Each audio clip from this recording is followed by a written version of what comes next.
Yeah, so I'm Michael Braungart. I'm a chemist and a chemical engineer, and I'm teaching at Erasmus University in Rotterdam and at Twente University. I'm teaching engineering, industrial design for cradle to cradle. Yeah, traditionally people think they protect the environment when they destroy it a little less. That, for example, the Dutch government says, please protect the environment, don't use your car that often. That would be the same if I would say, please protect your child, beat your child only 3 times instead of 5 times.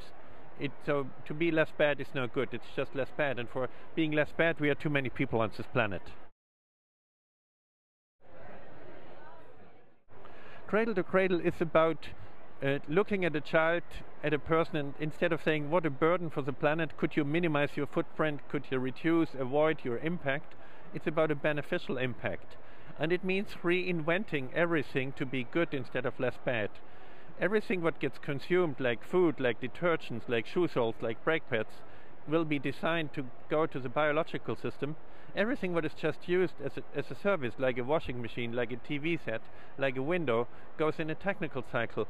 There is no waste anymore, and it's not even zero waste, because even when you think about zero waste, you still think about waste.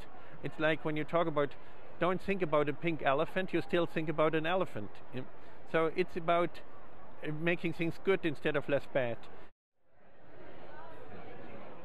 We can use now 30 years of blaming and shaming in the Netherlands for innovation. And what you can see here at Expo, that there are already 5, 6 other examples of cradle to cradle, and it all started in the Netherlands to make a blueprint for Asia, for China specifically, to make innovation, instead of making things less bad, to make them good. And for that, the Expo here is a very nice communication platform to show it's no longer about green, it's not no longer about sustainable, it's about innovation. We can now use 30 years of blaming and shaming for innovation. Oh, Utrecht is interesting because, first of all, there is a big cradle-to-cradle project, Rheinenberg, which will be 10,000 units of cradle-to-cradle housing. On the other side, the province of Utrecht always was the best province to facilitate innovation. They always had a strong identity. They have very well educated people. If you look at the Netherlands, education level in the province of Utrecht is the highest. They have a very strong self-esteem. They are proud of what they can do. They have a strong identity. And so the province of Utrecht is the ideal facilitator and moderator for cradle to cradle. Cradle to cradle is about a beneficial impact. So instead of minimizing the impact of a city, it's about making buildings like trees and cities like forests. So making things which are good for the environment, making a beneficial footprint. And basically it starts all with cities, because it's all about community building. So when you look at somebody and say, hey, it would be better you would not be here, then you are not a good community. So I'm talking about quality, not about green. I'm talking about beauty. And Utrecht, with a strong historic identity, is ideal for learning from the past and using it for a better future as well. So it's not about you must be creative. We want to support people how they want to be, and that's why Utrecht is ideal, because the people have a very strong identity, which makes them open for the world, which makes them understanding all the different aspects of society, and on the other side still being proud of coming from Utrecht. And so Utrecht is ideal as a platform for innovation, for cradle to cradle. Braungart already 10 times in China. Yeah, so out of fear, you forget ethics, except for Mother Teresa. But normal people, not only the Germans, forget ethics immediately when they are under stress, when they have fear. So the first thing is not building on fear, not building on blaming and shaming.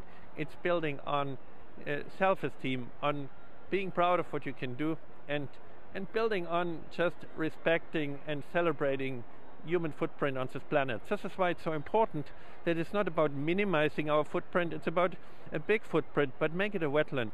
And when you see, look, the Netherlands are ideal because they could never romanticize nature, and because when you would talk about Mother Nature in the Netherlands, the next flood would take you.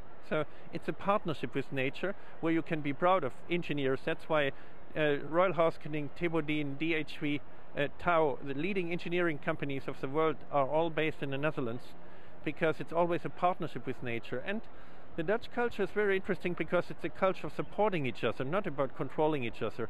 If you're not supporting your neighbor, the neighbor cannot take care of the dike, and then you would drown as well. So it's not about controlling you to be less bad, yeah, and make fear and scare you and tell you not to do things. Now it's about how can I support you to be good instead of control you to be less bad. Yeah. Sometimes we in the Netherlands are complaining a little too much, yeah, but we are complaining at a very high level.